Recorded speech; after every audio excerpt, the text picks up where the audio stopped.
And we are now joined by Sonoma Raceway Executive Vice President and General Manager Jill Gregory. How's it going, Jill? I know you're busy this time of year. Yeah, Kyle, it's going. I appreciate you having me on again. And we are in full event mode. So just 2 weeks away from campers loading in here at Sonoma Raceway, and I'm really excited about the race this year. Speaking of the race, let's start with the most obvious thing. The Xfinity Series is coming here this year. How did you make this happen? Well, it's a good lesson in, make sure that you keep all your relationships, don't burn any bridges when you leave a job. And so I still have a lot of friends at NASCAR. And our goal here is to keep giving fans more racing and more content that they don't normally get. So I said, hey, we did the trucks last year. Let's try Xfinity. And Wayne Otten, who's the series director of that series, they're up in Portland the week before us next week. So it made a ton of sense and they were happy to do it. Do you know if they're going to use the same cars in those back-to-back weekends? I believe so. There are going to be a little bit of tweaks. They'll be here, Kyle, on property, basically starting on Monday, which they normally wouldn't be. We're going to have to open up some of the parking lots a little bit, and maybe some teams will come out and switch some parts and things like that. But for the most part, we're going to try to keep it as low cost to the teams as possible. Gotcha. And then, Kyle Larson, I mean, we've talked about this guy. He's obviously an ambassador to the track. He just won the All-Star race. There's a ticket package I know you guys are doing. How did that come about? And the meet and greet on Saturday, does that have a time yet? I don't believe it has a time yet. I did try to get some late breaking news that we could, break here on the podcast, but we don't have it completely finalized. He's looking at a couple of other sponsor obligations that he has. But we want to make sure that we bring the fans in Northern California more Kyle Larson. So it was great when he won the race here 2 years ago, and we've kind of solidified a relationship with him. He and his brother-in-law Brad Sweet own Silver Dollar, as you know. So we do a lot of cross promotion with them to help them promote that track and the Gold Cup that they have in August. And then he was going to run a race down at Tulare about 6 weeks ago, I think. And that's when it was actually raining around here a lot. That got rained out. So we just, at the end of last year, we said, how do we keep this momentum going? This is his home track. He considers it his home track. And so he'll do as much for us as his schedule will allow. So in fact, I'm trying to get him to get Owen out here in a go-kart at our go-kart track at some point. You mentioned the race at Tulare. Have you guys been in contact to be more of a sponsor of his high limit sprint car series? Because as a fan, that's been a great event during the midweek. Have you guys been trying to get more involved in that series? Absolutely. I mean, I think that, we believe that, promoting all forms of racing promotes all forms of racing. And I think that, those small tracks, dirt tracks, short tracks, whatever it is, as we know, Kyle will basically race in anything that has a wheel and four wheels on it.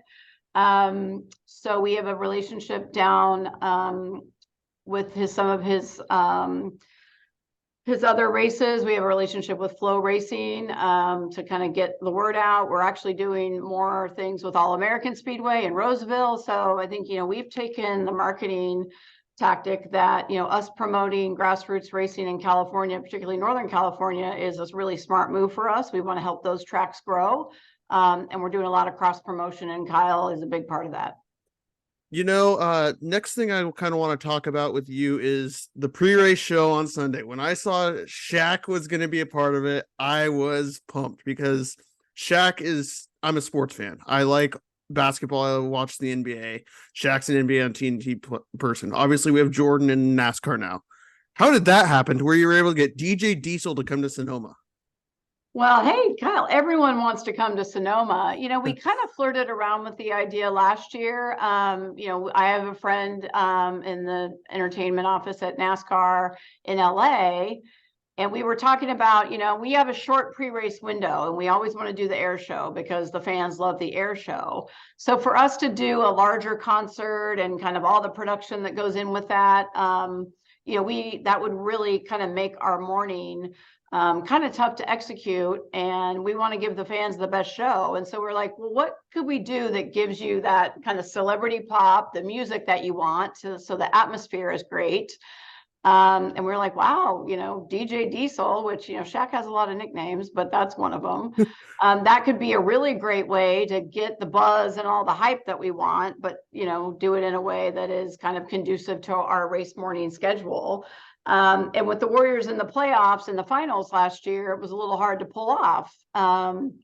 So we kind of asked him if he would be willing to do it again. And he said that we inked him before the Warriors were eliminated, and he was going to do it regardless. That Sunday, our race on June 11th is an off day for the NBA finals schedule. So he was going to be coming from Las Vegas anyway, which he still is.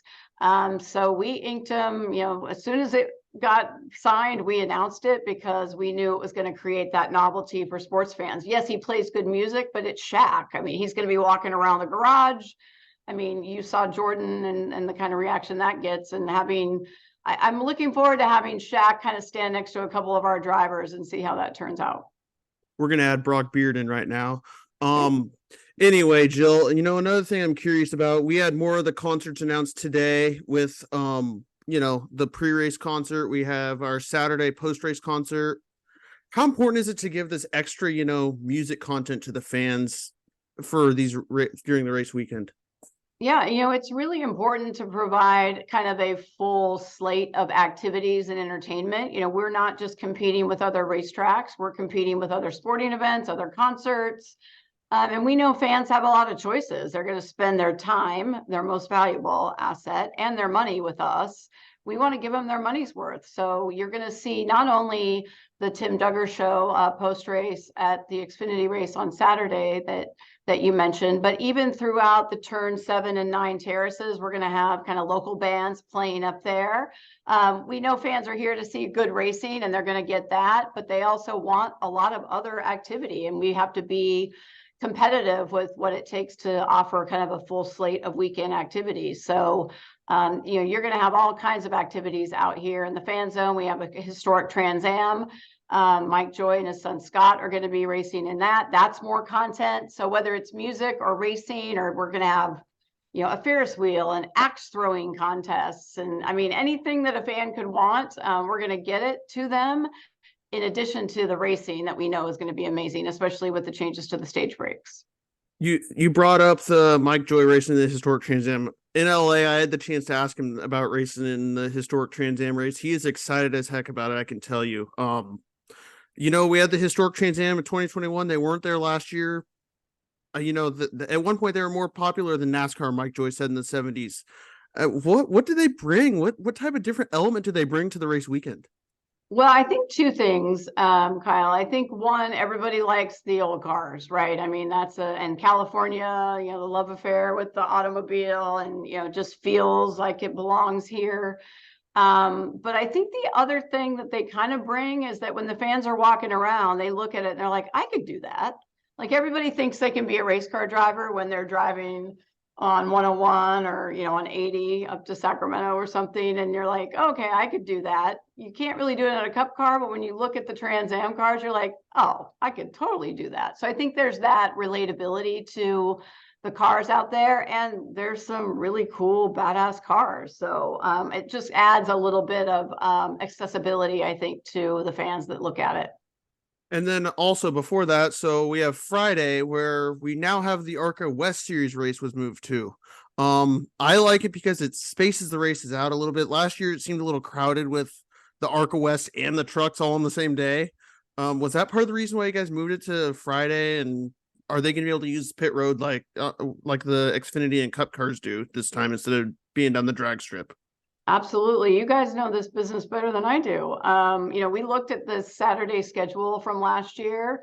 When I got the okay to bring Xfinity here, we also have practice and qualifying back for the Cup cars on Saturday. And you looked at Saturday, even from a logistics standpoint, staffing and fire and safety and all of that. It was a long day on Saturday, which, if it makes sense, that's fine.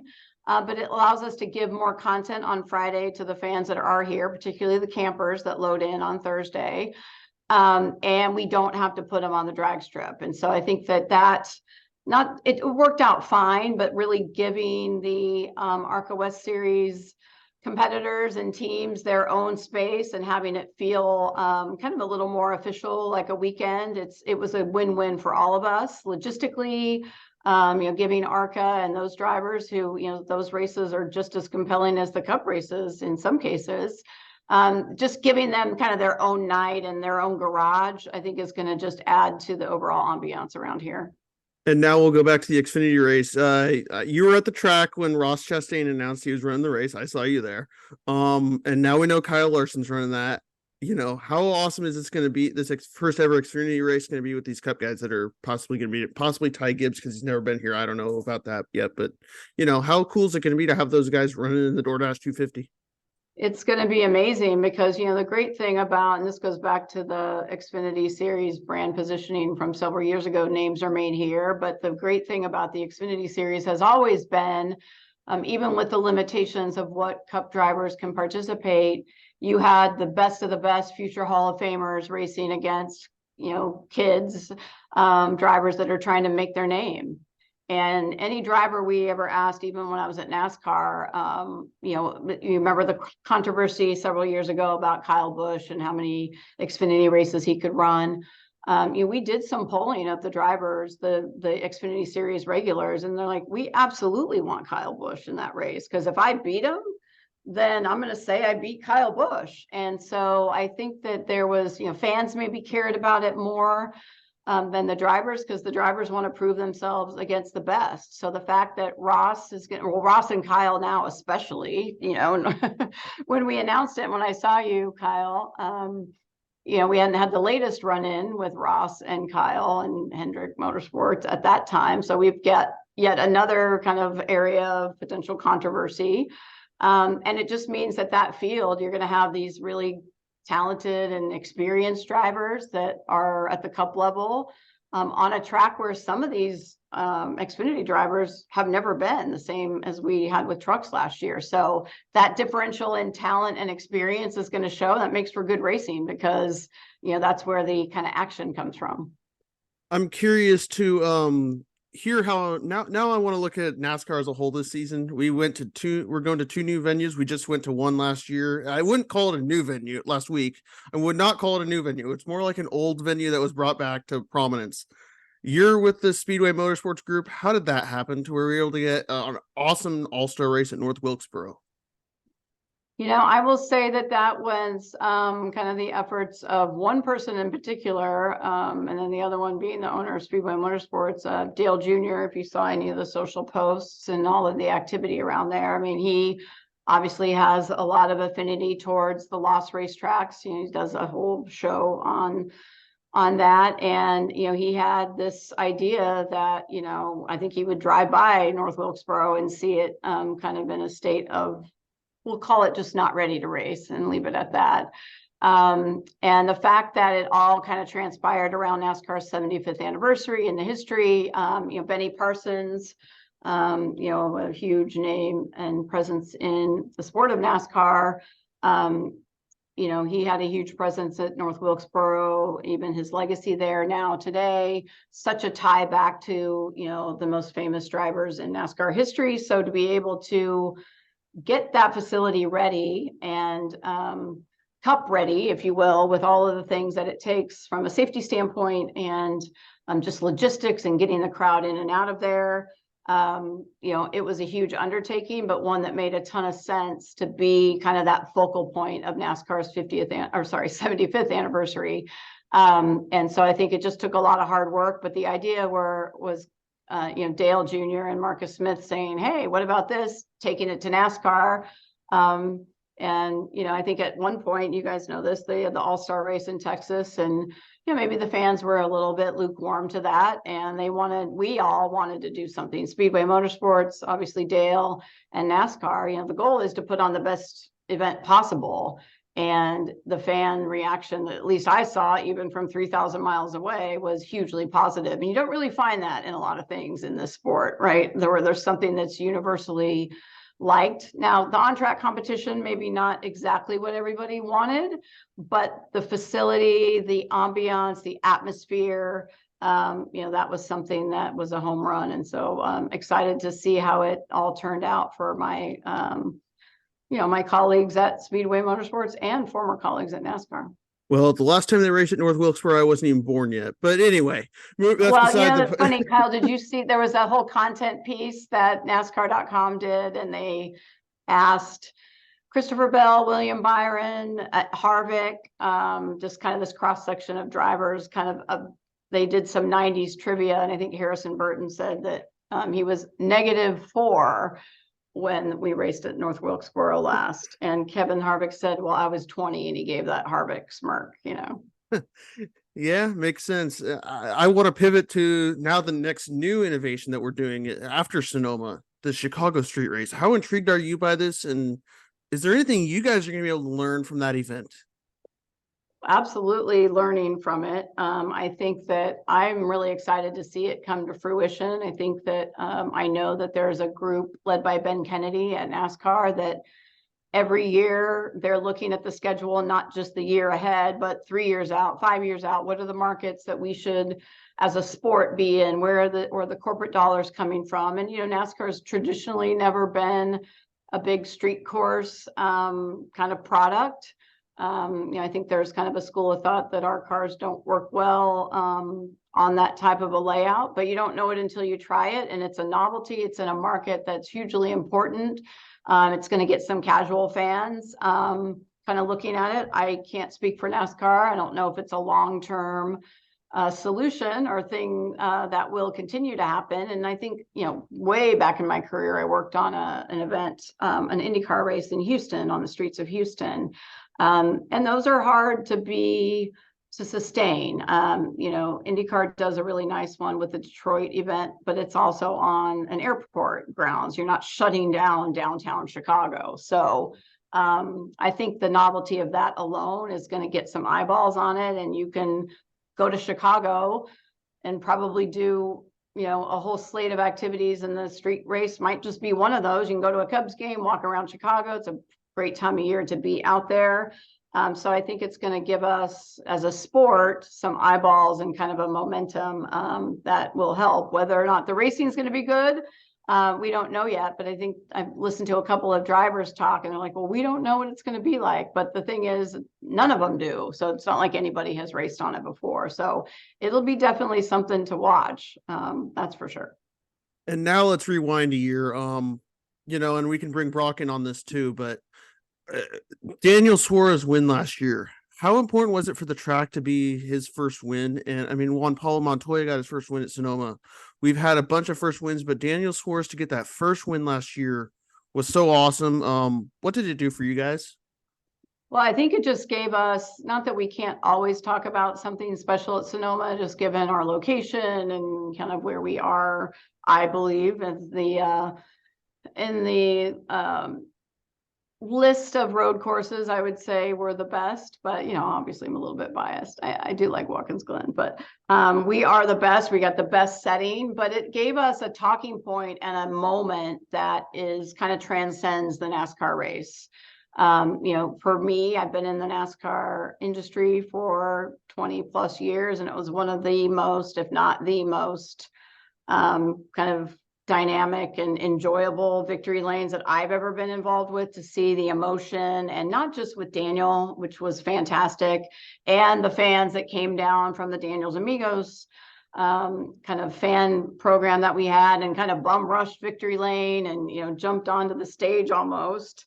But for Trackhouse Racing, I mean, there's been an effort at NASCAR to diversify the ownership core for many, many years. And Justin Marks put his life savings into that, and it's a young team. And before the new car, the conventional wisdom was that you can't start a new team. You have to have an alliance and an engine builder and all of these, deep pockets. And so Daniel's emotional win, and versus his story about moving here from Mexico to follow his dream, was one element.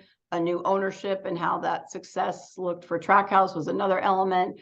And then the fan engagement, we're doing a NASCAR or a Daniel Suarez ticket package right now, and it is flying off the shelves for us right now because we really just replay those moments from Victory Lane and show what a special day it was for everyone.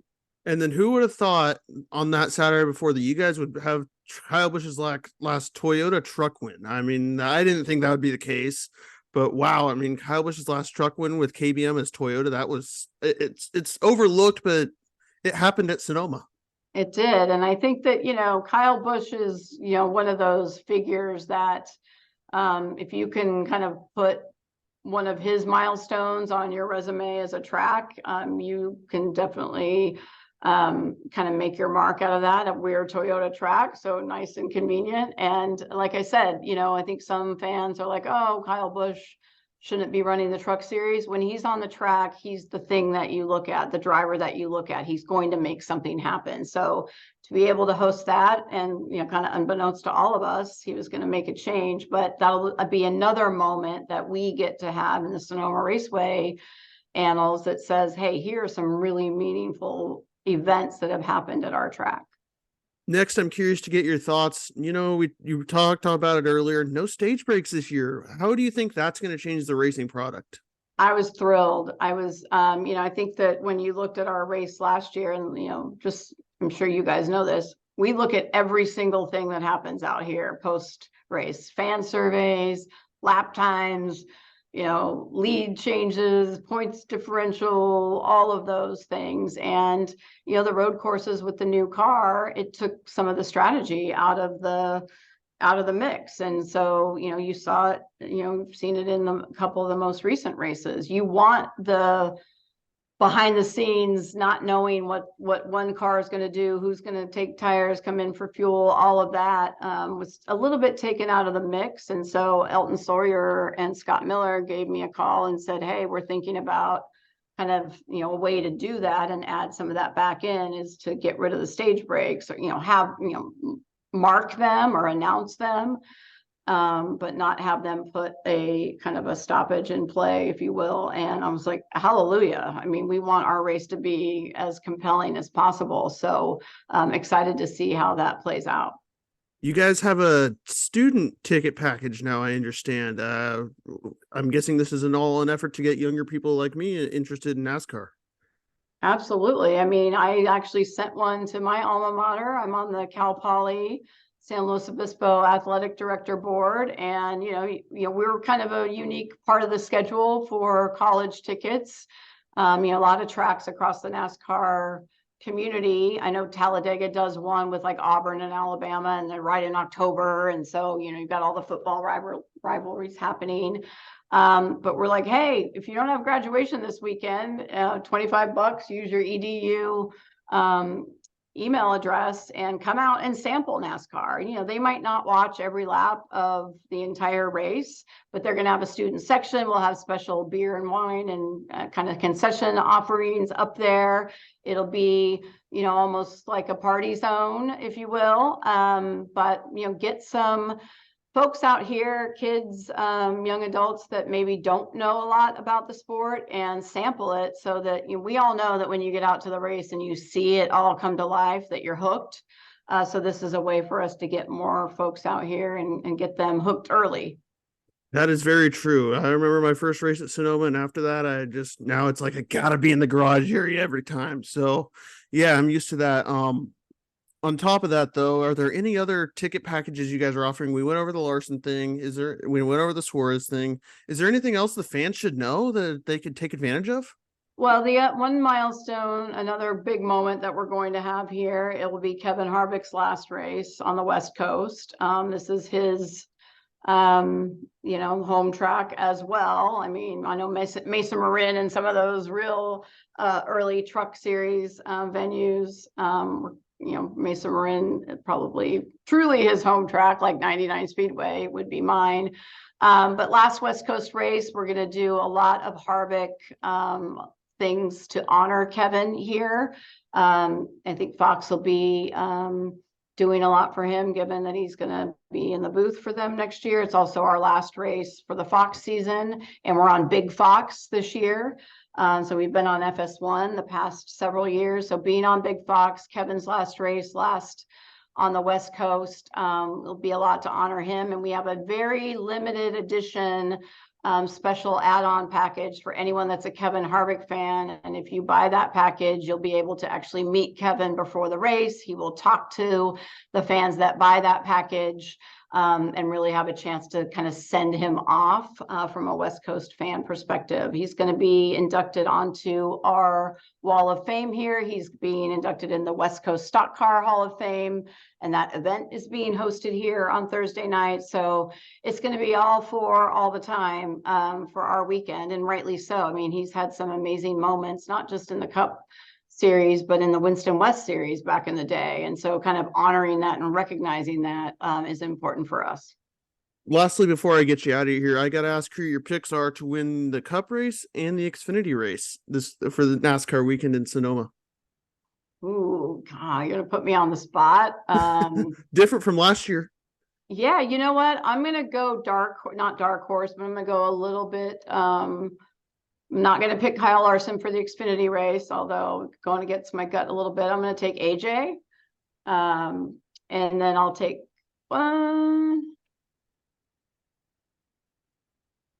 let's go with, we'll start to do an alternating Larson Suarez, Larson Suarez, Larson Suarez. So either Larson or any Toyota driver. Gotcha. Well, thank you very much for joining me, Jill. This was great insight, and hope you have a great race weekend. If you can figure things out and try to stay calm in these last 2 weeks before a race weekend. Absolutely. You know, what we have to do is we have to be the duck swimming on the water, right? You're just gliding around, not knowing that, you know, you're paddling like crazy underneath. But look forward to seeing you guys out here in 2 weeks. Sounds good. Thank you, Jill. All right. Thanks, you take guys. care. And now I'm going to bring in Brock Beard. You there, Brock? Yep, I'm here, man. Welcome in. Hey, so doing all right here. Sorry There sorry to keep you waiting, Brock. Oh, yeah, no worries.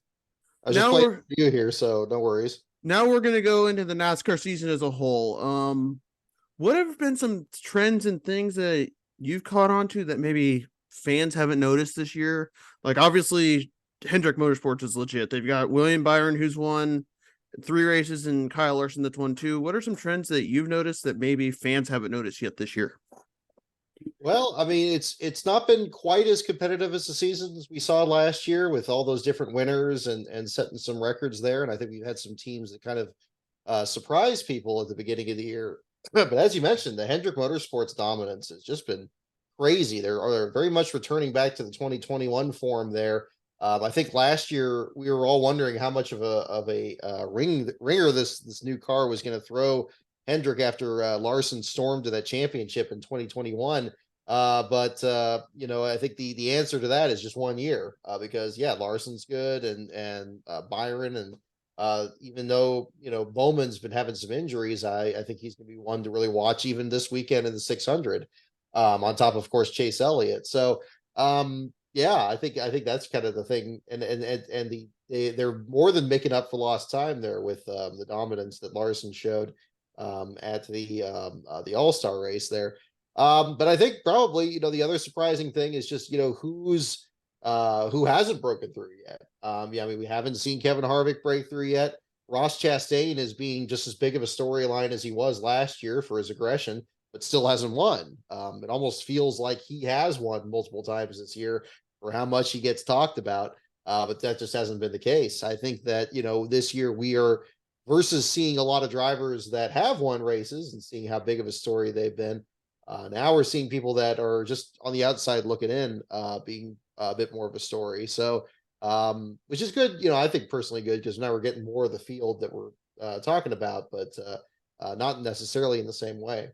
One thing that's been a mystery to me is Ford's lack of speed. Can you figure out what's going on there? Because I know I certainly can't.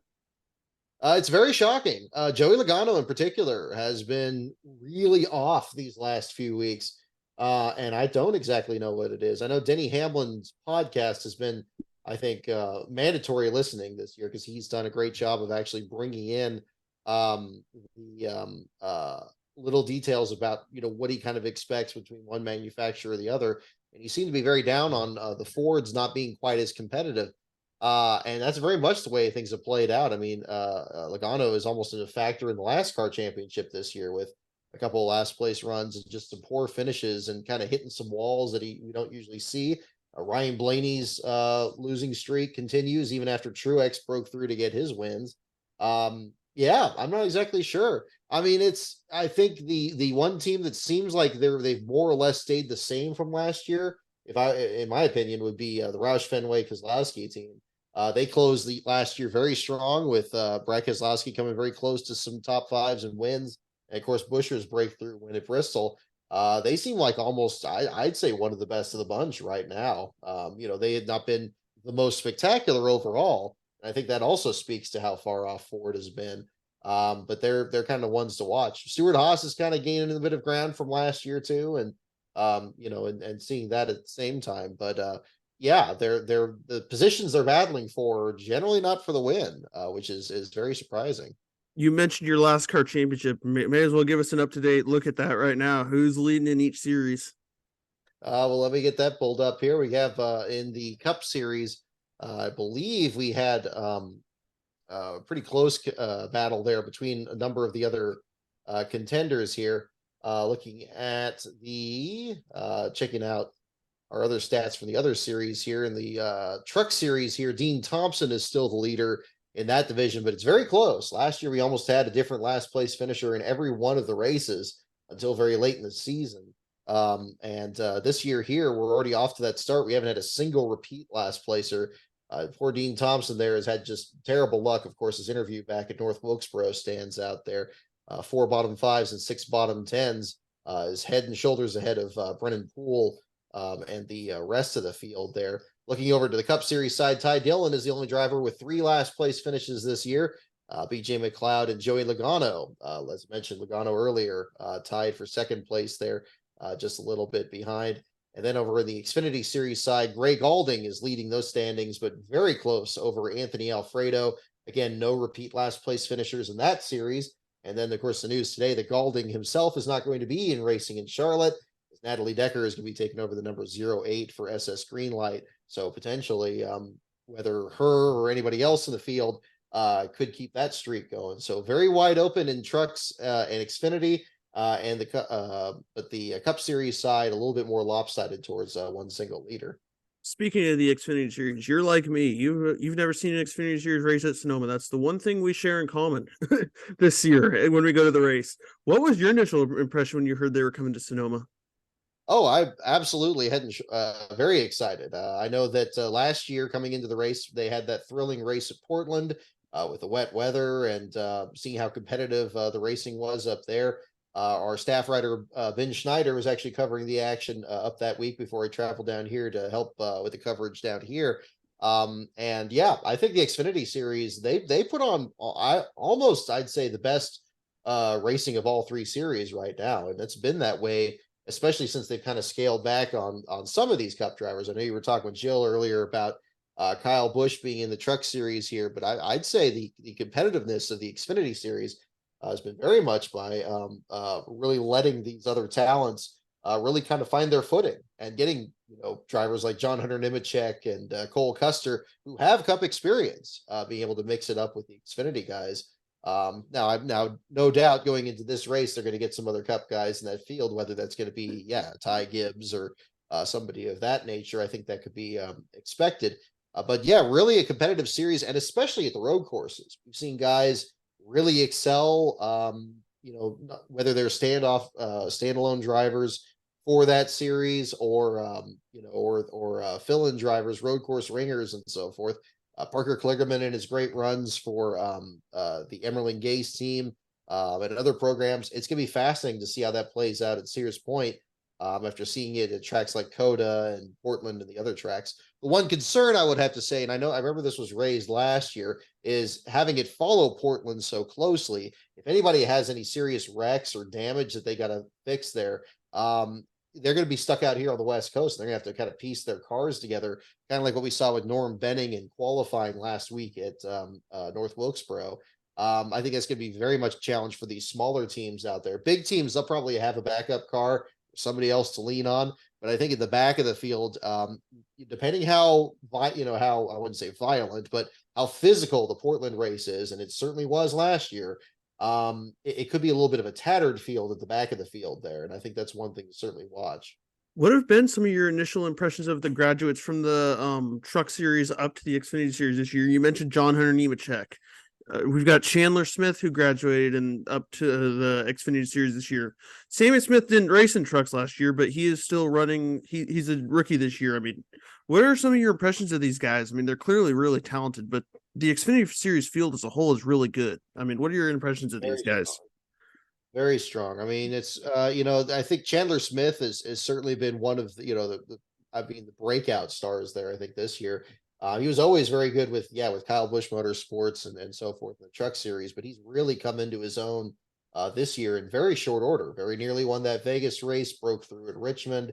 I was standing at Fontana, at the viewing stand there in the infield, and his father was watching him like the whole race. He had like a perfect view looking down at his pit stall there, and is very excited, understandably so, from how his son's performing there. So really a family effort there behind the scenes too. And I think that's great to see. And it's only making the Xfinity series that much more competitive. Luckily, a lot of these guys that have been working their way up into the series are making their way to Cup as well. Even Chandler's made a couple Cup starts here too. But yeah, I'm very impressed with them. I think they're putting on a good show, and the depth of the series I think is that good. Even if it's a guy that's trying to get into the series, a guy like Dawson Cram that's driving for Mike Harmon's team. Not all the truck series guys landed with big programs, and Cram's only made a few starts in trucks. But they're trying to really kind of make their own names for themselves and qualify for races and get the best showing that they could get. Well, hey, you're a NASCAR fan. You've been a fan longer than I am. You're a historian. You do all this stuff on YouTube. We'll get into that in a minute. But I got to ask you, North Wilkesboro, what did it mean to you last weekend? It meant the world to me. It's a track I've never been to that track as a fan. To answer kind of the Kevin Harvick question on that, I wasn't quite as old as Harvick when that last race was run there. I guess I was 14 back then. It was 2 weeks before my 14th birthday, so I was 13 back then. And I remember the last couple races there, the last couple of years. One always that really stands out in my mind was Ernie Irvin coming back from a serious injury at Michigan, and he drove that 88 car out at Wilkesboro. And I remember looking at the leaderboard on the corner the ESPN had and seeing that 88 there, almost trying to get a top 5, running in 6th place there at the end, and how exciting that was, knowing how challenging that track was and how long of a green flag run that race had. And this always seemed like the thing I always remembered with Wilkesboro is, long green flag runs, really, really arduous for the drivers. I mean, you had the uphill, downhill portions of the track. Martinsville, I think, is kind of, since then kind of taken its spot being the really grueling race with 500 laps and how hard it is on equipment, which it is. But I think one of the best things with Wilkesboro is it's always been very hard on the drivers. And, and it's another place like Darlington where you have to really race the racetrack. So when this all-star race came up, I was not particularly caring if this race turned out to be a long green flag run or turned out to be kind of strung out, because I think that was very much a typical Wilkesboro race. And I know not everybody's a huge fan of that. But I do think that that should have been expected more, especially by Dale Jr. In bringing this up. And yes, he absolutely deserves a ton of credit for getting this put on there. But I personally didn't leave that race very disappointed with the race being strung out as it was, especially since Hendrick was so good at Wilkesboro those last couple of years. It wouldn't surprise me if they took a lot of the same notes from Jeff Gordon and Terry Labonte in those late years to make Larson's car as good as it was. It was certainly a throwback in that respect there too. So yeah, and again, I said on my stream coming into it that I didn't particularly care how the car raced or how it played out. The significance of this track coming back and respecting the work that was done to get it back out there, and how much genuine passion there was in it, and how much genuine excitement there was. It was palpable just watching the broadcast. It just means so much, because I know it wasn't just older fans like myself. It was a lot of younger fans that had heard about this and grew up only knowing about this track, and knowing it as all those drone videos on YouTube where you just see everything falling apart and everybody just kind of leaving it alone and it not being bulldozed. In fact, you still had a groundskeeper there keeping an eye on the grass. But just something in the past, and to bring that into the present for everybody, that can only be a positive. So I think that was a huge success. Speaking of Wilkesboro, I mean, I think it could deserve a points race, but the only reason I think it deserves a point race is because you were at the last Auto Club race. What was that like to experience the last auto race at Fontana for now? Because obviously they're going to turn it into a short track, a mixture of Martinsville and Bristol, High Bank, anyway. What was that like to be at the last 2-mile race at Auto Club Speedway? Oh, that's a very good question. I think with definitely a lot of similarities. I think coming into this race this year, I really wanted to kind of slow, because I love being just really active and kind of going here, going there all the time at the track. But I really tried to kind of slow things down where I could and kind of take in the vibe of this particular track with knowing that it was the last race out there. I don't know how successful I was at that, because the rain and the snow kind of played a factor in that. It ended up being kind of an adventure just to get there. But it was very odd, because California growing up, it was kind of the opposite experience for me for Wilkesboro. I think a lot of the early races, it wasn't really a track that I always had circled on my calendar. I remember how badly it raced with the car of tomorrow. The list of big moments that happened there was kind of short. It really kind of didn't start changing until you got kind of the Gen 6 car, and things started to kind of change that way. And then those last few races there were fantastic. The track surface got wore out. You really had people getting really experimental with lines through there. The racing, in 2022 was incredible there. And I thought really at that point they were going to back out of even closing the track at that point. And it really seemed that way from the crowd. I mean, the crowd was very excited to be there. I mean, and everybody seemed, even with the terrible weather. It was freezing that entire weekend, but you'd never know it from the crowd there. I mean, people camping out and barbecuing, just like it was a great spring day out there. It was very strange, but yeah, certainly a bit of sadness at the same time too. I mean, there was a sense, almost like, I wonder if this was the same sense that happened at Riverside before it closed. Because like during a lot of the rain delays, my brother and I that were traveling there realized, how close the encroachment of everything around the city was to the racetrack. I mean, during the rain delay, you could pull out of the parking lot and 5 minutes down the road find multiple restaurants to eat at. And that's just really kind of, I think, what devoured the track, was just how much development was out there. Apparently, according to people that were out there when its first couple of years, there was nothing out there. And it was just kind of by itself. And then, of course, that's completely changed since then. But I think the most profound moment to me for that track was when the race was over. Then, of course, the Xfinity race was pushed to Sunday night. And it had a beautiful sunset there, and the race wrapping up in the evening there. And everybody was just kind of strolling around on pit road, kind of looking around there. And gradually more and more people were leaving. I kind of stayed out there a bit later with my brother, and we were kind of taking pictures over the starting line. And as we were out there, they were turning off more and more of the lights in the corners. And we kind of finished taking pictures and so forth there. We kind of finished the last of those. They turned off like the main lights over the grandstands, and it was almost like track was just kind of disappearing right at that moment. And we got in the car and drove, and it was dark out there, and that was kind of it. So I think that was probably the most surreal moment of that. I've never been to one where, it was the last event at any track, thankfully. But I think it was I think you had a lot of people there that were really trying to make, the most of it. But there was definitely some sadness there too. It was very, very surreal experience. That's interesting because when I was in LA, so I went to LA for the Clash. That was a great experience. There was a rumor there. Everybody was asking drivers, do you want this to be a points race? So now we can add Wilkesboro as another option for a points race. Sonoma could move to the West Coast swing.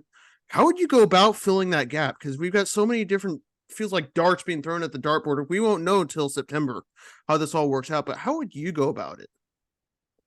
Good question. I mean, first of all, I agree with your earlier point that, yeah, that I think we should have a points paying race at Wilkesboro. I think that would also give people a better idea of the kind of racing that we'd have at that track. Frankly, I think they should get rid of the stage cautions everywhere, not just the road courses, because then you'll really get the sense of what a racing at Wilkesboro is, where you're going to have drivers falling out of their cars and having to get relief drivers there because it's such a grind. But I think that's a positive thing. I think that'd be great. Yeah, I mean, and kind of what you were starting to say about the West Coast swing, I think, I don't know if Jill mentioned anything about that, but I mean, I would like to think that maybe we always get these teasers from the social media team there of pictures of Sears Point in the spring and how nice it looks. And you and I both know about that. We see all those pictures all the time there and drive by that area. But yeah, I mean, I think NASCAR is probably looking at a West Coast venue to take that spot. And yeah, I think Sears Point would be ripe for the picking to move there. I think that also if we do get rain, which we usually do in February to March, we got the wet weather tires. They could certainly market it that way too. I'm not sure how many people are going to want to sit out in the rain and those terraces and everything, but maybe, who knows? But I think that's a possibility. And if that happens, then you got a summer date open. And that could be anywhere. Wilkesboro dates used to be in April and September. So that would be a little bit different for them, but maybe they could swap from, maybe one of the other events that's in April or September to do that. Another couple of changes I would make personally is I'm not a big fan of the races that are on Easter and especially Mother's Day. That to me, I think the Mother's Day one bothers me more because as I mentioned on my stream, I think racing to mothers is very different from racing for fathers. That it is a dangerous sport, and I think Mother's Day should be kind of a pause from that, for family. And I know not everybody has the same relationship with their parents. I know not everybody has mother, but I think that's another thing that probably was a nice unspoken rule that NASCAR had for a bit there. Move the race to Father's Day. There's actually not a race on Father's Day right now, which is kind of strange. So I think that would be another thing to look at. But then, yeah, I mean, really from there, I think what we're gonna need to find out is on a couple of the other pieces of the puzzle they're going to figure out is how much of a success the Chicago street course is. You're right to certainly bring that up there for sure, because I think nobody knows, not the drivers don't know how exactly this track's going to perform, but we don't know how successful the race is going to be in terms of ticket sales and whatnot. And are they going to bring the Clash back? Are they going to do that again? It was announced at Sears Point last year that they were going to do it this year. Are we going to hear a similar announcement this year? I'm not sure, but that'll be maybe another, if we don't hear anything, maybe that'll be another guidepost to tell us, okay, maybe they're going to do something different for the Clash. I don't know. I think everything's on the table. And like you said, we're not going to know till like September or so. But be very excited to hear. I hope that they're open to some, a couple of different things to kind of adjust the schedule here. And I hope they're not too locked into just keeping things exactly the same, because I think there's a lot of moving parts. Personally, I hope that Clash returns because I think I'd go to it again. But anyway, Yeah, I like the Clash too. I mean, honestly, I did it the year before you, and I had a great time too. So I'm okay with it coming back. Anyway, I think that and this is where we can pivot into your 2001 film here, the 500 days. But in the 2001 film, they went to Rockingham after Daytona. I'm not saying Wilkesboro is like Rockingham, other than the fact that they're both in the state of North Carolina. But North Wilkesboro is a points race. The second race after the Daytona 500 could be an option, I think. Could be. It could be. It's a possibility. And yeah, I mean, you raise the issue of Rockingham. We know that a portion of those funds that were used, the taxpayer funds that were used to bring back Wilkesboro, was also being diverted to Rockingham. As to what the timetable is on that, or what's going to happen there. Track hasn't been sitting derelict as long as Wilkesboro has, but of course it's a bigger track.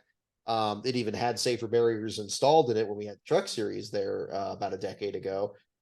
Yeah, what's going to happen there? And then what does that throw into the mix? Now, Slapshoes did a great video on this to kind of discuss the issue of, too many races in one small area, which is ultimately why a lot of these tracks lost their dates in the mid 90s.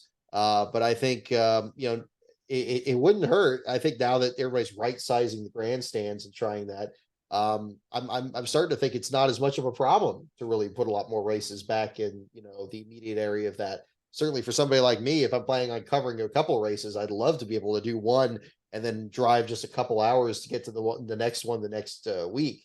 I think something like that would be appealing for people anywhere. And if we can make that work, certainly people back east could. So we'll see.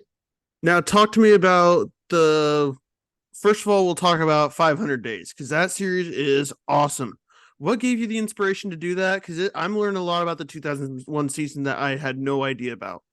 Well, thank you so much. And that's definitely a labor of love for me here. I ever since I did Rise of the Field Fillers, I've been looking for other series to kind of produce for the channel and kind of get the channel's legs under it. I've always kind of done more standalone videos, and the upload schedule has been really spaced out.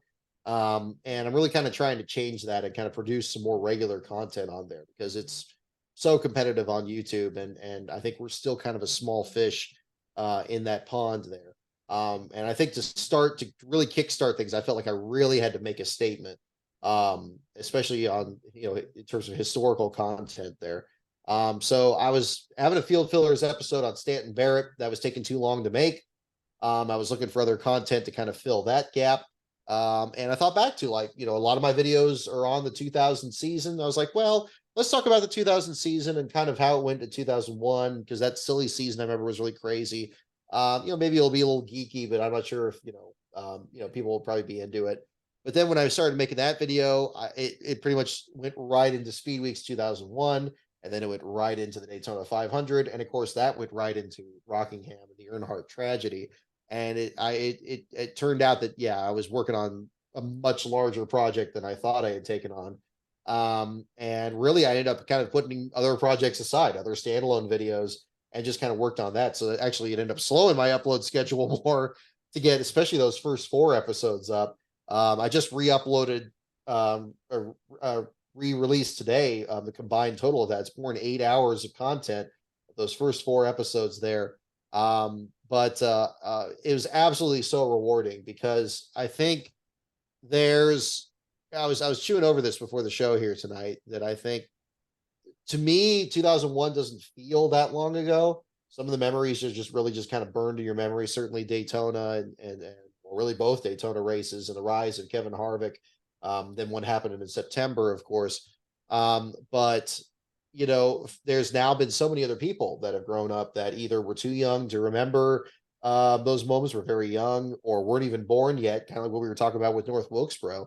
And I think that what's so important is to preserve those memories and to really kind of make them feel alive for people that weren't there. I think the best thing a documentary can do is to really bring you back to that time period and try to experience it as close as possible to what it was like at the time. And, we don't have time machines. We can't do that literally. But I think the best way you can do that is just dig as deep as you can, bring out as many details as you can, and really your own personal experience. I mean, some of those videos, they're details that I personally remembered from the time. And then, of course, verify it against other information to make sure my memory is actually correct, because, of course, memory fades over time. But that was ultimately the goal. And now, of course, it's picked up since then with the next couple episodes after, and now planning on doing the rest of the season in 1 episode installments from here. But that was really the appeal. I think it's an important season. I know I get some very interesting comments. I get some that people are still kind of skeptical on this series. where it's going to be going from here, if it feels like it's just a rote copying of statistics and everything. But I really want to make it more than that. I want it to be, when it's completed, just as close as possible to experiencing that time, and then anywhere that I can bring my own experience into it and make that alive for other people, then that becomes their experience. And I think there's the real value in that. So I hope it'll be something that it's certainly the most ambitious thing I've embarked on, but I hope that people, the response so far has been great, and I hope it stays that way. It's a great series, but I haven't watched the Atlanta episode yet. I watched Vegas, where Harvick was running the white 29 car. To tie those two things together, you released the episodes because we were going to see the Kevin Harvick white 29 car last week, and Yes. that's what you had told me in a previous time. Anyway, how cool was it for you to see that white 29 car back on track last weekend? And tell kind of for the people who maybe haven't watched the series, maybe how much importance is it to watch this series and learn about Harvick's upbringing that first year? Oh, it's a good question. I think I think that was another thing that really drove this series to that point. I mean, the moment that I really started to think about doing even the Rockingham episode was Kevin Harvick's incident at Darlington last September, where he talked about the crappy parts and the fire in his car. And there were kind of different responses. It was kind of like a joke and a meme a little bit, and making T-shirts out of it. But it was also a very serious situation. I was kind of thinking, it's like, well, look, let's not forget how Harvick got his Cup ride in the first place, which of course he was going to be running part-time in 2001, and then the Earnhardt tragedy moved that up. But yeah, I mean, the significance of Harvick driving for Childress, what role that he had at Childress, even in Earnhardt's career, I think is something that we're only fully appreciating even now, certainly looking back at earlier parts of his career. As to the significance of the white car, I mean, and well, him running the 29, something I've had to kind of remind myself, much like talking about Wilkesboro or the 2001 season or anything else that's kind of a vestige of NASCAR's past. I mean, it's been 10 years since he's even run the 29. It's been since November of 2001 that he's run the white version of the 29. So you've got people that have never seen that car live on the track, or him in that red fire suit with white sleeves. I noticed he even did a throwback to that, which really surprised me. I didn't think that was going to be a part of the throwback too. But they went all in on that, and Childress was great to help them out and give him carte blanche to do that, which is great. Licensing issues being as complicated as they are. But yeah, I mean, that was huge. I mean, I won't spoil the details in the Atlanta episode for you if you haven't seen it, but there is discussion about that, especially at the beginning of the video, about a lot of controversy over that white paint scheme and where it came from and what it represented out there when we didn't have Dale Earnhardt out there in the black car anymore. Yeah, I mean, it's very significant, and it's really interesting hearing from especially fans kind of like in that kind of middle group that were young but did remember Harvick in the 29 and how significant that paint scheme is to them, certainly. So yeah, when it was announced, especially when Harvick posted that video and it showed how emotional he was, even to mention running the 29 again. I was like, yeah, we got to get these episodes out. I was going to kind of push it down the line, just do one at a time and kind of space in between other stuff. It's like, okay, well, wait a minute. There's Wilkesboro dates coming up. We got maybe, I think about that time, about 2 months to get those done. And then it was just like last year, had to put everything aside, and my free time was just 100% on getting those 2 episodes done. And I'm so relieved that people have responded to them so well. I anguished over a lot of details in those. I just want to make sure they would be the best as possible, because I don't like re-uploading stuff. I know I've done that with the Daytona episodes, but that's kind of another part to look at it. But yeah, certainly just a huge moment from back then, and definitely something that I hope other people have appreciated, and indeed they have. So, fun fact about me, Brock, that I'm not sure if you know, I am a September 11th birthday of 97, though. So when you get later on in that season, you're gonna be all over my 4th birthday, and yeah, it's crazy. So that's something I'm on September 11th too. So yeah, so there's wow, yeah, that's a huge connection. It's going to be an interesting series as you go. I obviously know what happens in Atlanta. I haven't watched your episode. I know, kind of how the race ends. I don't want to spoil it for people who haven't seen it, but what else can we expect from that series this year? Is it going to go the whole rest of the NASCAR season with your uploads? How's it the release schedule going to look like? Have you finalized any of that yet? So what I'm looking at, I've kind of have outlines for each of the episodes. I mean, they're not all written out. I mean, that would take, I'm gonna have to do that basically one at a time. But I have kind of an idea of where I want to go with it. What I want to do is like have every other video I release be an episode of that 500 days series. And yes, I do plan on covering the entire Cup Series season. Right now, that would have a final total of 39 episodes when it's completed. Right now, we're building up to episode 7, so it wasn't just 1-to-1 of each points paying race. Each episode is going to feature a Cup Series points race, support races for Xfinity and trucks or any other series there where footage is available will be in those episodes. So basically, we're going to kind of go through the whole schedule. And then when a cup race comes up, that's the last part of that episode, and it starts the chronology again for the next one. So I want to kind of have everything kind of bleed into the next one there, and kind of continuous through there. So it will include like standalone races that the Xfinity series or Busch series at the times had, or the Truck series, and do that. Which again, I is ambitious, but I think after doing the Speed Weeks one, that was going to be the most challenging part because that has all of those series and ARCA and trucks and Goodies Dash and so forth.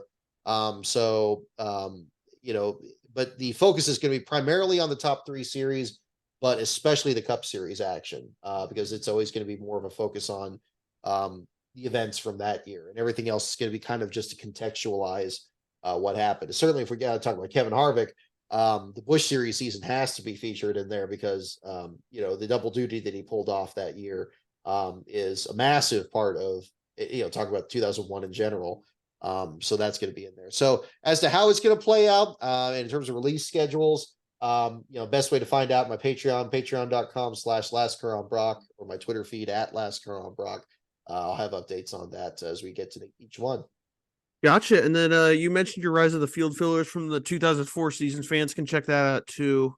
What's the situation with that series? Are you going to continue that? I mean, I know the 2001 is just like what you're focusing on right now, but eventually is that going to be something you get back to?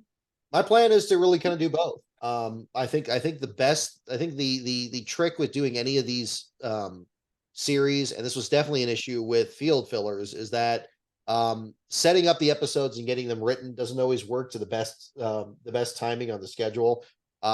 Getting interviews set up, I like to make those more interview heavy, and sometimes things just don't fall into line perfectly on that. As a matter of fact, I've already had the next interview completed for the next Field Fillers episode, and the pictures collected from Brian Hallman at the BRH Racing Archives. So really it's the script that just needs to be worked on that. So what I'd like to do is just kind of, the reason that 500 days is, I kind of like that to be kind of just the skeleton for everything else. So because in 500 days, I could pretty much just do that research on my own. It doesn't have to have interviews in it. I like to if I can, but it's something that if I have a project that's stalling out or maybe needs more revisions, I can kind of do a 500 days episode and have at least something up. And then I'm hoping that the net effect of that is going to be more uploads on the channel, which is another reason I've kind of scaled back my trackside coverage this year. That's kind of my plan this year, is kind of spend more time really kind of getting that up to speed. And so that's the plan. So none of the series are going to be over. I know I've got people on different social media platforms asking me that, but we're not ending anything to do this. It's going to be merely this on top of everything. Breaking news, people. It's not ending. He's still doing it. Okay. Still doing it. And then now that we've got all that stuff talked about, let's go back to last year. You and me sat next to each other in the media center while Daniel Suarez did his post-race interview. Daniel Suarez drove for Gaunt Brothers Racing at one point, the lowest of the low of his career. What was your reaction when he won that race last year? Oh, just massive. I mean, it was huge. I mean, you could tell. I mean, it definitely gave me flashbacks to, Montoya's win there in 2007, and the I remember when Montoya won that, I was in turn 2 and seeing this guy had some balloons that he released in the infield there. They were like the colors of the Colombian flag. And just how excited they were for his win, and very much the same atmosphere, even not, if not more so, like you and Jill were talking about with Danny's Amigos. Just I was in turn 11 this time for the finish of that race there, and just kind of watching them work their way through, and just seeing Suarez just completely in command, and how relaxed he was that whole weekend. It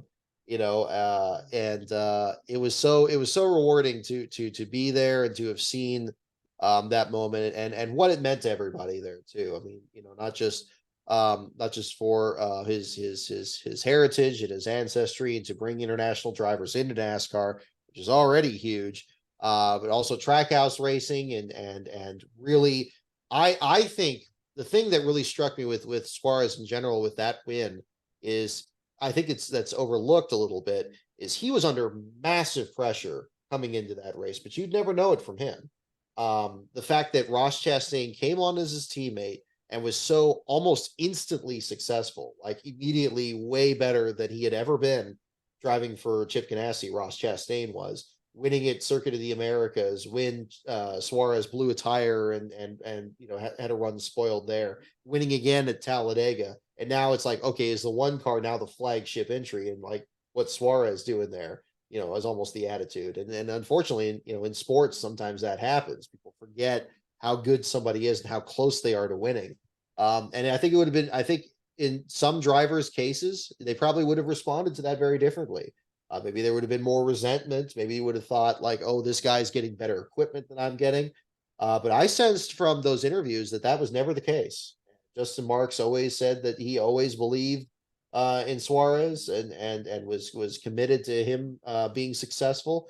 And I do believe that. And he was very much rewarded by that with that win at Sears Point, and how popular that was. So I am very impressed with how well Suarez performed under that, because I think a lot of drivers, and we've seen teammates and teams fall apart for much less than that. But I think in the whole time, it's been, the team is the both of them. It's not, this is your top guy and then there's this guy here too. It's the both of them. And we saw it in the celebration with Chastain when he won at Coda, and Suarez was right up there in his damaged car, and they were doing burnouts together. And then again at Sears Point there, where the shoe was on the other foot, and Chastain wasn't up there, and Suarez dominated.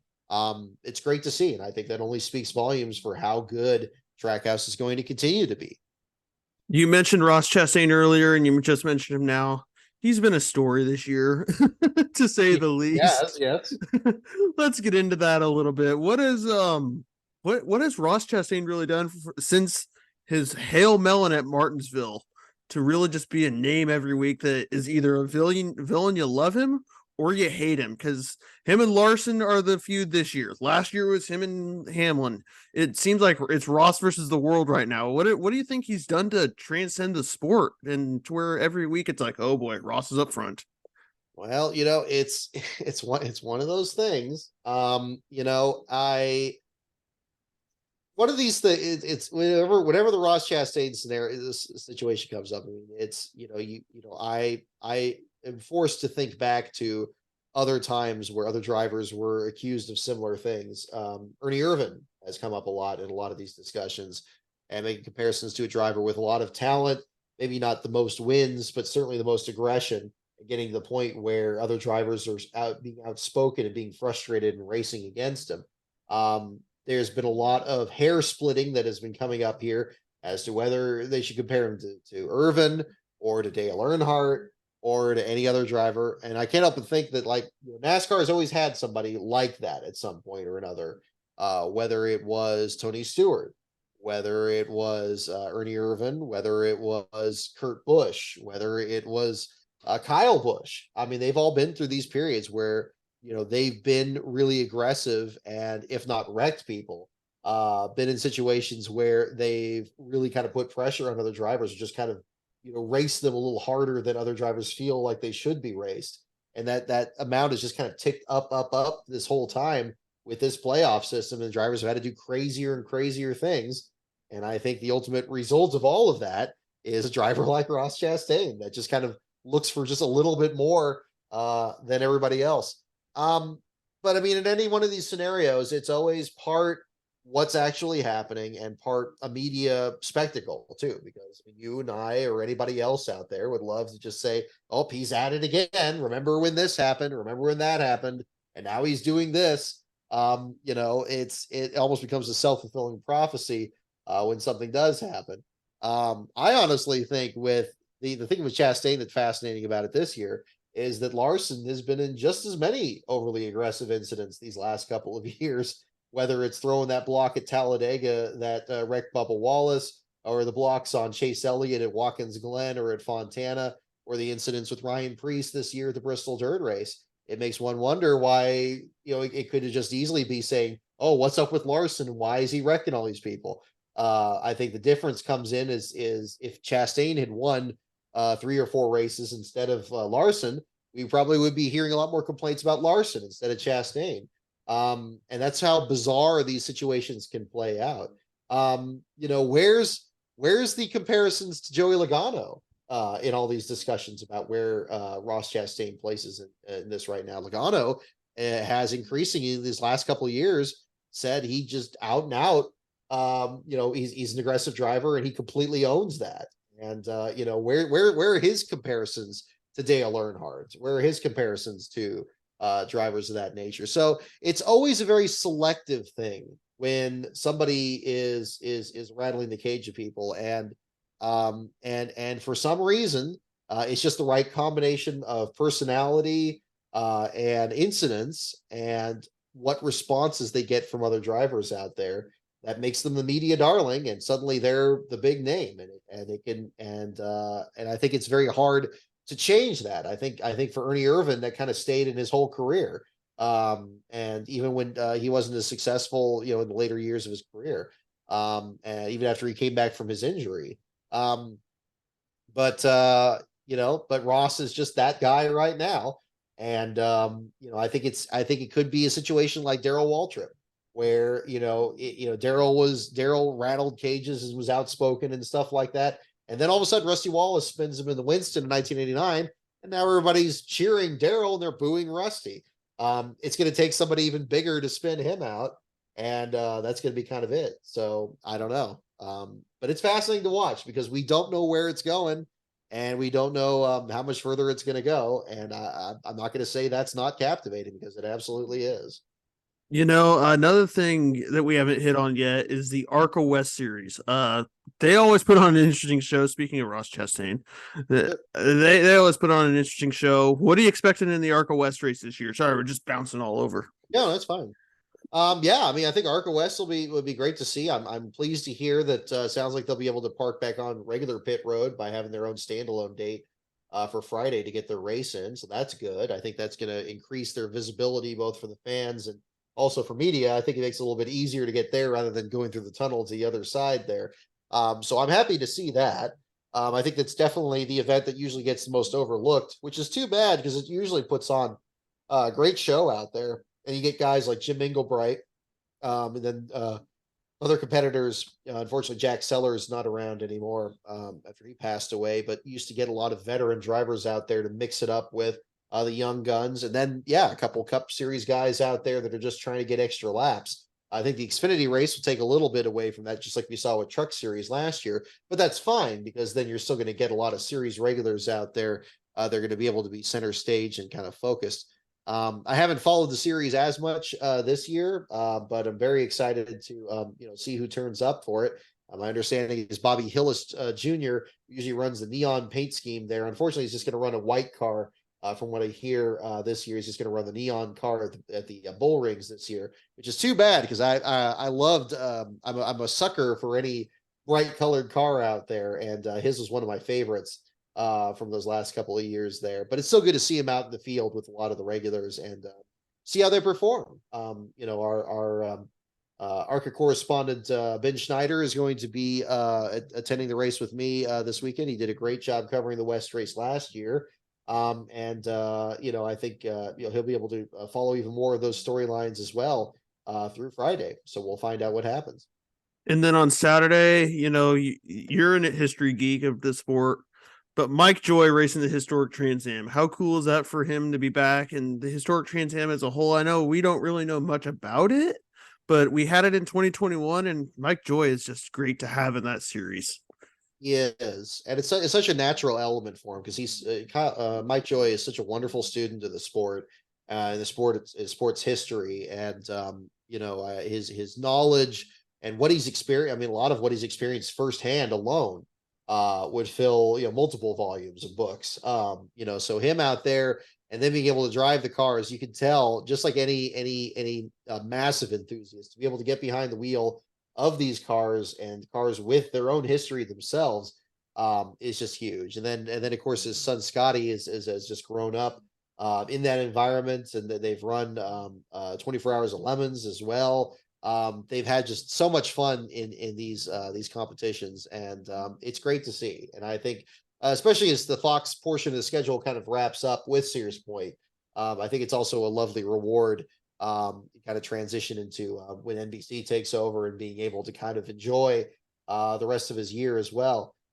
So it's great. Mike Joy is I've anything that involves Mike Joy in general, I'm going to be a huge supporter of, and he's absolutely been a huge advocate for myself as well through my own work. He gave a ringing endorsement for the JD McDuffie book when I released it in 2018. In fact, when I sent out media copies 4th of July weekend, he was the first person that got back to me like the next day. Yeah, I think that's huge, and I think that's going to really add a bit more star power even to that event, which is already special in its own right. I meant to, and it just hit me again. The whole Ross Chastain thing. We were there in 2019, my first Sonoma race, when he came from Gateway to run that truck race. So it's just interesting the trajectory he's taken. I just wanted to add that real quick. Anyway, Brock, as we start to wind down here, I'm gonna do it differently for you than I did for Jill. I'm gonna go with your pick to finish last and your pick to win Ooh, that's tricky. That's tricky. in the Xfinity and Cup races. The Xfinity and the Cup races, boy. I'm. That's gonna be a tough call because I mean, I think Xfinity is gonna be very hard to call that because it's gonna be hard. I mean, I'm curious how many teams we're gonna get coming out here. I have a feeling we're only gonna get just enough to fill the field. Truck Series, we were kind of close to that. We had some withdrawals there, which was kind of a story in its own right there last year. But I hope we get as many teams as we can get. I think that'd be great. But I mean, and then of course the other factor for Xfinity is what Cup guys are going to be in it, because I think the Cup guys are going to certainly have an advantage. They put Kyle Larson in that race, which it sounds like they are. I guess he's going to be in the 17 car. I mean, he's got a favorite for the Xfinity race. Given that battle he had with John Hunter Nemechek at Darlington, I think that speaks volumes as to how good he's going to be at Sears Point, where he has, he's even more dominant than even at Darlington. So probably, yeah, Larson for the win in that. Last place run in there. I mean, I think the lack of stage cautions is going to have some mechanical issues. Will probably be a factor in the battle at last place. So you probably have a situation where maybe one of the smaller teams is struggling. Maybe the CHK team with Mike Harmon. It could be them. Maybe SS Greenlight, because they finished last at Fontana with Gray Galding. They seem to really be kind of struggling a bit this year. They're kind of getting a little more of their consistency under bringing Kyle Weatherman on there. Yeah, maybe one of those. I think maybe like a single car team, but I can't. It would either be the Harmon team if they qualify, or probably SS Greenlight back there. Joe Graff Jr. is kind of having an off year a little bit. That'd be one to look at. Emerling Gase team, I think they're going to be pretty good. I'm not really thinking of them, but that'd be ones. Yeah, maybe Galding for the last place run, and then Galding or whoever's in the CHK car, and then Larson for the win in Xfinity. And then for Cup, boy, I mean, it wouldn't be surprising if Suarez does it again. I mean, he might. I mean, maybe this is just something that kind of gets, fire under him and gets back up there. And again, I think also talking about, I mean, it's possible, but Larson at this point just seems so unstoppable right now. But I think one thing that's fascinating with Sears Point is that when a driver is really, really dominant and it just seems like they can do no wrong, they'll come into Sears Point and struggle. And we saw this last year with Larson, where he had the wheel come off and it completely screwed his race up there. We could see the very same thing happen. Now, does that just open the door for one of his teammates? Do we see Bowman or Elliott or Byron pull it off? Seems like that would be pretty likely. They seem to still hold the keys to this track here now. Yeah, I mean, maybe it's Byron's turn to pull off the win there. I was very impressed with his Darlington Cup win. And you know, I was worried he'd fallen off after the win at Phoenix, but maybe him for the win. And then the last place one, when you just, I mean, we'll probably just have the chartered guys out there. I hope we get some open teams out there. I'd love it if we get Project 91 or something like that. We're getting down the last couple weeks, so it's starting to look like that's not going to happen. I would, boy, you know, I don't know what's happening over there, but I think it's a complete toss up as who could be last. It was very surprising to see Bubba Wallace in last year, actually, because he overcame a lot of problems in 2021 to get a good finish out there, flat tire and so forth. It wasn't really a factor at the back of the pack. So the fact that he had a blown engine in that was certainly very surprising. I don't know. I mean, it could be. I'm almost thinking if Logano's ship doesn't turn around, it probably could be him, which would be pretty eye-opening. I think he's probably one of the best drivers that still hasn't won there yet.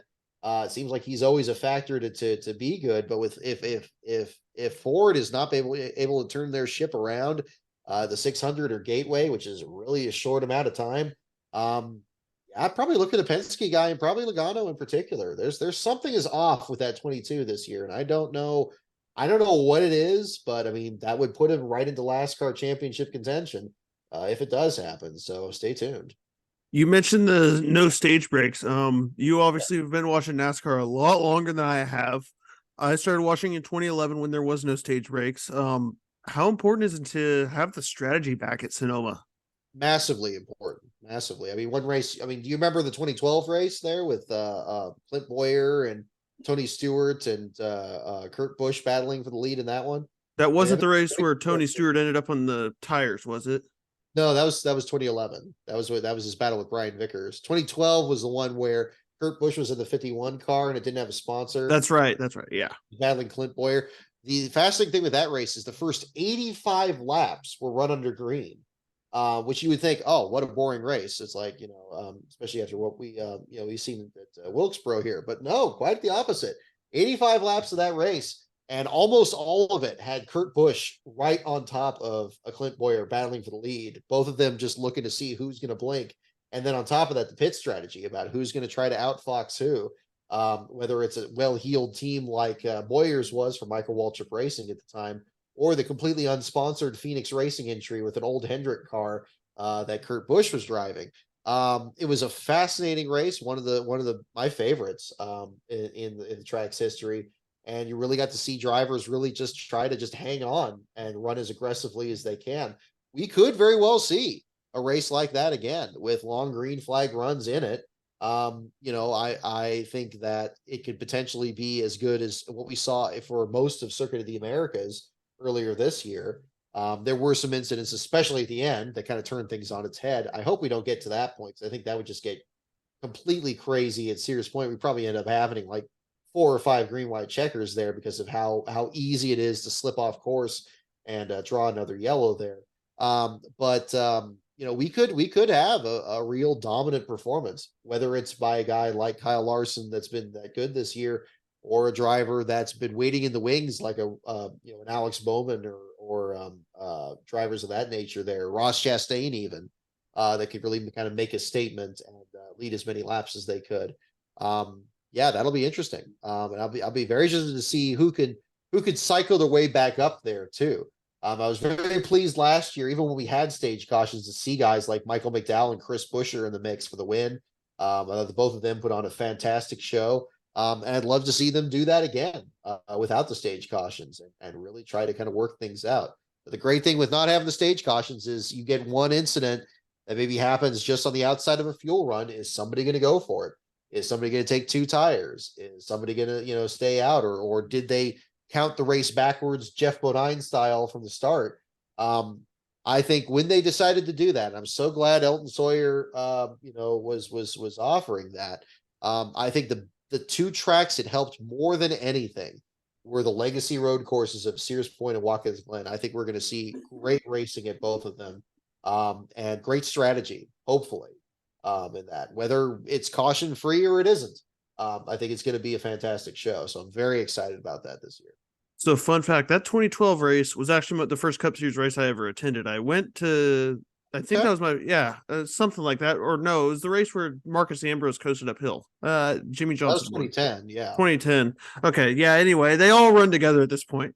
Anyway, what else do we have to hit on? Let's see.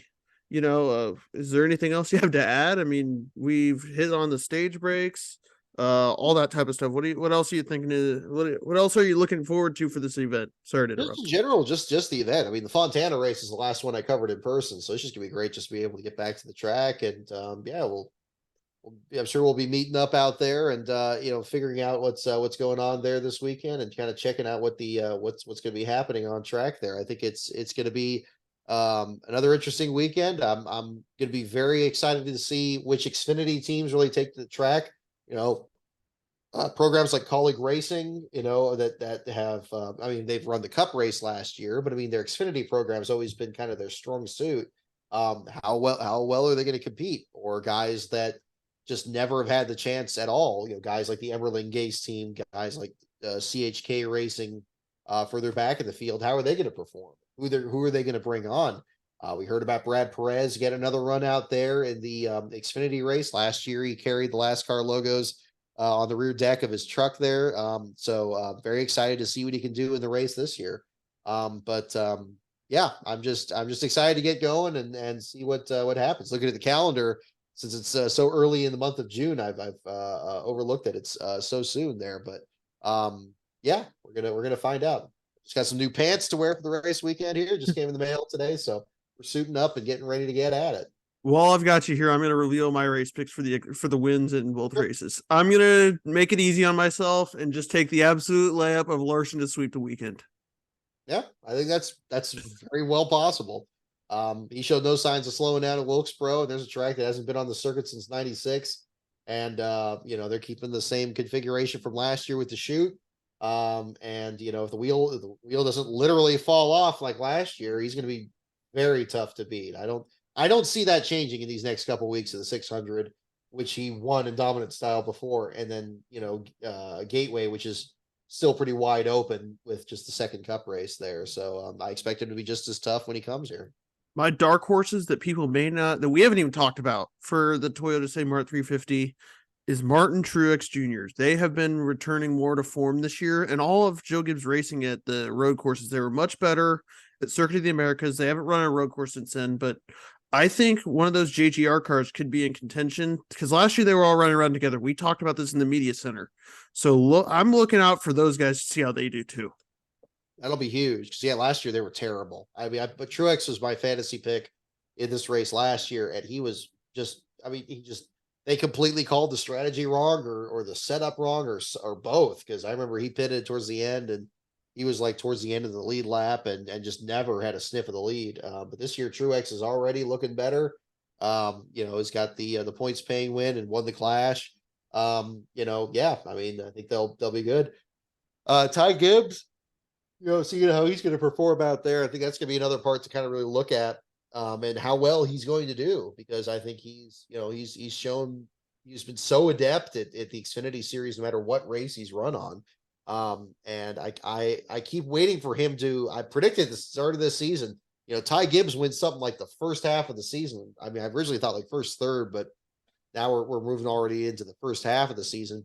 I still think he wins the first half of the season, he's going to be somebody everybody's going to have to deal with, because I think he gets past that point, and it'll be like what Suarez said last year. It's like, we're going to be dangerous, so that'll be something to look at. And the other thing is, you got to watch out for Chase Elliott. He hasn't won there yet. And Alex Bowman, obviously, they've both got medical waivers because they missed races. Yep. But I think those are guys to watch. Especially Elliott. Elliott's just waiting to take off this year. And in the Xfinity Series race, watch out for Josh Berry. The guy has been a super sub this year. I hear he's in contract talks to join SHR. Breaking news. I don't know if you saw that on Twitter today, but Josh Berry is a guy to watch out for in the Xfinity Series. He's just a driving talent. Absolutely. Yeah, Barry's certainly one to look at. And that experience of the Cup car is only going to help him, so that'll be something to certainly look forward to. And yeah, I think the Portland race the week before will probably be another good indicator about who's going to be good in Xfinity. I think that one feels a little more murky, but yeah, I mean, with the Cup Series drivers and teams in the field, certainly Larson being top of the list, those are the ones that they're going to have to take it from. But without the stage cautions, I mean, you could be the most dominant guy out there, pit right before a caution, and then end up, behind all these other people and not be a factor. So that's the potential that nobody, big team or small, can control, and it can turn the race on its head. And we've seen so many excellent Sears Point races where that's been exactly the story. And it makes it so hard to predict, but so tremendous when somebody wins that way. And then the weirdest mystery to me of all, and this is how we'll end, but AJ Allmendinger, he's from Los Gatos. Why is he not good at Sonoma? I don't know if he's going to be in the 10 call car for this race, but if he is, you'll have to keep an eye out on him. But why, he should be good at Sonoma. He's a road course ringer, but historically it's been his worst road course. It makes no sense to me. It's very surprising. Some of it's just been bad luck. I mean, he's qualified really well there. He had the missed shift in his last start there for JTG Daugherty that put him in last place, that took him out of the race. And he was very upset about that. But I think the issue with Allmendinger, I'm looking at this year, is speaking highly of colleagues' Xfinity team, and I think they're still pretty good. Their Cup team has just been off this year. I don't know exactly what's going on. So as much as I'd love to see Allmendinger turn things around, I'm not sure this race is going to do it. I think if they get a top 10, I think that's going to be something very positive for them. I think a battle for the win, I mean, unless things change massively these next couple of weeks, it's going to be tricky. And you're right, given that history of it not being one of his best road courses, he's certainly, especially at Watkins Glen, he's been so dominant in years past, even with lesser equipment. I think that's going to be the tricky thing to look at. I think it's going to be hard to look at him as being a strong contender for it. Love to be proven wrong on that. He's certainly got the skill and the knowledge there. But for whatever reason, it just hasn't worked out for him. And one other thing I'm looking out for, can Larson win the pole again? I mean, the dude has been great at winning the Cup Series pole on Saturday. I think I counted it. He's going for 6 in a row this year. It's crazy. So that's another thing to look out for everybody. Brock, any final thoughts? I already left you with some, but if anything else you need to let us know, maybe where we can find your work, anyway, all that stuff. Yeah, no, best place to check out my my work. Lastcar.info is my website, where I follow the last place finishers of each Cup Series, Xfinity, and Truck Series race, as well as our writers William Saki and Ben Schneider. At Lastcar on Brock is my Twitter feed. Patreon.com/Lastcar on Brock is my Patreon. And if you look up Brock Beard on YouTube, you will find my videos on there, including Rise of the Field Fillers in 500 Days. JD McDuffie book is available on Amazon, and my next book on Derek Cope, I'm hoping to get done this year. So there'll be more updates on all of that coming up soon on all of those social media platforms. But yeah, thank you again, Kyle, for having me on. I'm going to plug myself here real quick. This video will be uploaded to the Napa Sports News YouTube, and I will probably tag you in it too, so you get the mention. And then you can follow me on Twitter at Napa Kyle and at Napa Sports News, on Instagram, Facebook, and all that stuff. TikTok, we're on TikTok, yes. And then looking forward to a great race weekend. Thank you again, Brock. It's going to be a good weekend. Sounds good.